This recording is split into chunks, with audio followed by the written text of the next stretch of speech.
Assalamualaikum warahmatullahi wabarakatuh. Waalaikumsalam warahmatullahi wabarakatuh.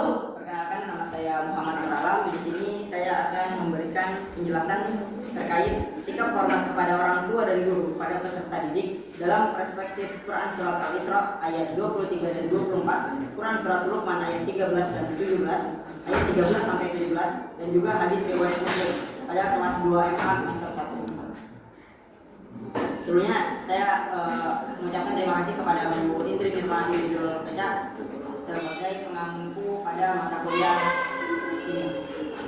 Yang pertama, di sini saya akan menjelaskan terkait pengertian hormat.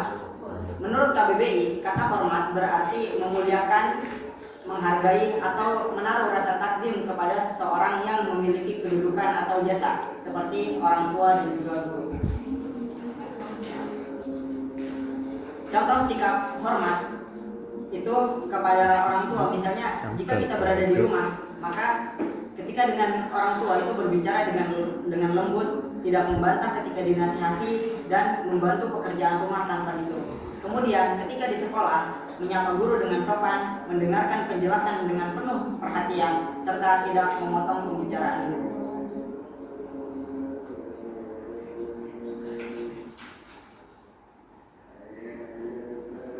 Nah, kemudian yang selanjutnya, kenapa sikap hormat dan patuh kepada orang tua dan guru ini itu penting? Karena jika kurangnya sikap hormat kepada orang tua dan guru jika tidak adanya sikap hormat kepada orang tua dan guru, itu dapat menimbulkan berbagai dampak-dampak negatif. Salah satunya adalah munculnya konflik, munculnya pertentangan dalam hubungan antara anak dan orang tua atau dengan pendidik dan juga peserta didik, seperti itu. Kemudian dalam Quran surat Al-Isra, Allah Subhanahu wa taala berfirman, A'udzubillahi minasyaitonirrajim. Bismillahirrahmanirrahim. Wa qada rabbuka alla ta'budu illa iyyahu wa bil walidayni ihsana. Imma yablughanna indakal kibar ahaduhuma aw kilahuma fala taqul lahuma uffin wa la tanharhuma wa qul lahuma qawlan karima.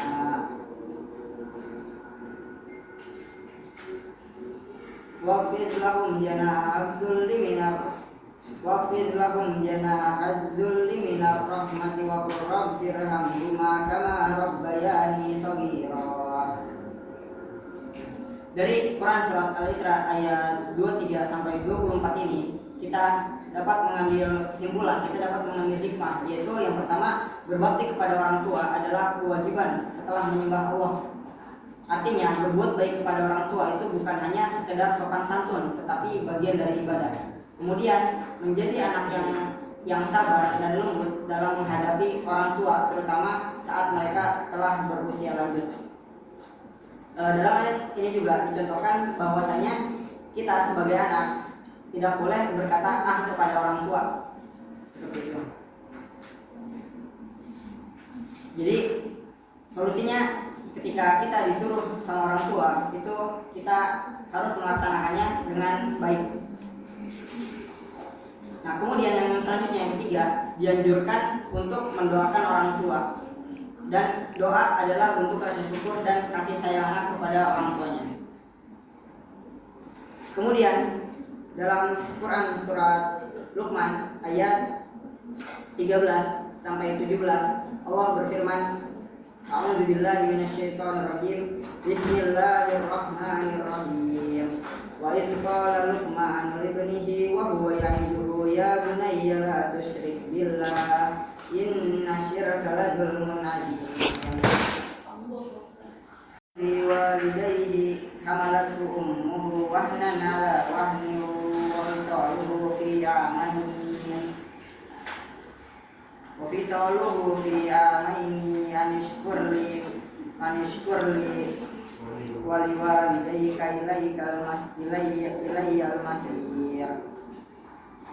Wa in jahadaka ala an tusyrika bima laysa laka bihi ilm wala tuti'huma wa sahibahuma fid dunya ma'rufa wattabi' sabila man anaba ilaihi summa ila marji'ukum fa unabbi'ukum bima kuntum ta'malun.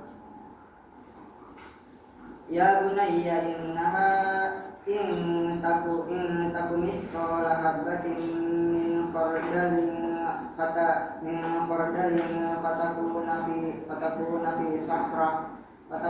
fi sahratin aw fis samawatil ardi ya'ti billah innallaha latifun khabir. Ya bunayya aqimis sholata wa'mur bil ma'rufi wanha 'anil munkari wasbir 'ala ma asabak inna dzalika min azmil umur.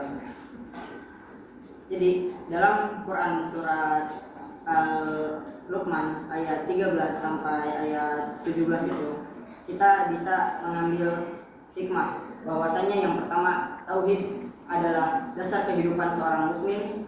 Tidak ada ibadah atau amal yang bernilai tanpa adanya keimanan yang lurus. Kemudian yang kedua, kewajiban berbakti kepada orang tua. Islam menempatkan orang tua, terutama ibu, pada posisi yang sangat mulia. Kemudian yang ketiga, bersyukur kepada Allah dan orang tua. Kemudian yang keempat, adab terhadap orang tua tetap dijaga meskipun kita berbeda keyakinan. Lalu yang kelima, Allah Maha mengetahui segala sesuatu, bukan hal yang kecil, dan bahkan hal kecil pun itu tidak luput dari pandangannya.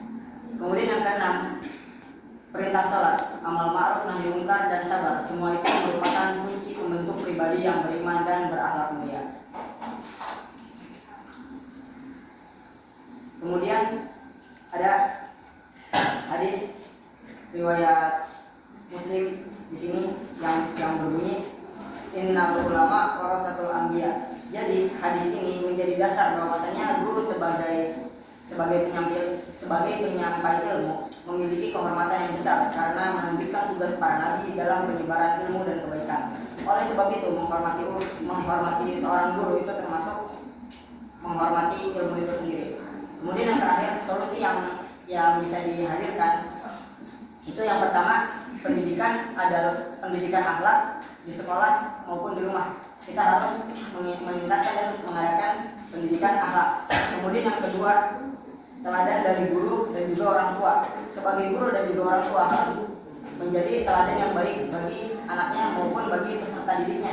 Kemudian yang selanjutnya yang ketiga, pembiasaan doa dan adab dalam berinteraksi.